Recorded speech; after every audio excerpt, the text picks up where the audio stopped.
మనం ఈరోజు భాషను గురించి తెలుసుకుందాం.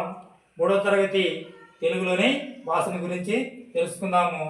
క, గ, చ, జ, ట, డ, త, ద, ప, బ వంటి అక్షరాలను తేలికగా పలుకుతాం.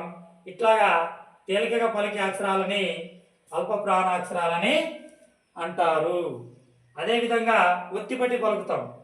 క, గ, చ, జ, ట, డ, త, ద, ప, బ వంటి అక్షరాలను ఒత్తి పలుకుతాం.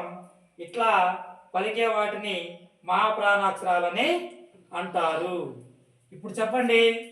క, గ, చ, జ, ట, డ, త, ద, ప, బ వంటి అక్షరాలను ఎలా పలుకుతున్నాము? తేలికగా పలుకుతున్నాం కదా, అవునా?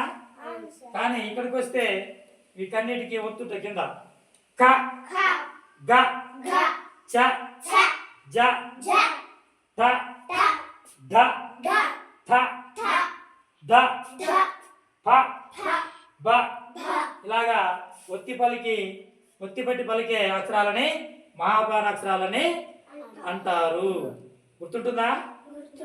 వీటిలో చూద్దాం. కాడవ, గాడప్ప, చేదారం,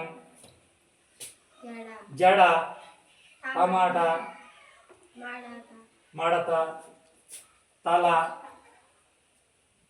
దడ, పాలక, బాలపం.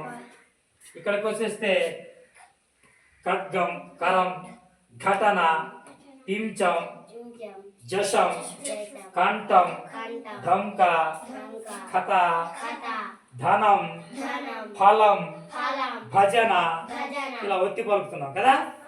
ఇప్పుడు గుర్తుంటాయా? అల్ప ప్రాణాక్షరాలు అంటే ఏమిటో, మహాప్రాణాక్షరాలు అంటే ఏంటో గుర్తుంటాయా? రైట్.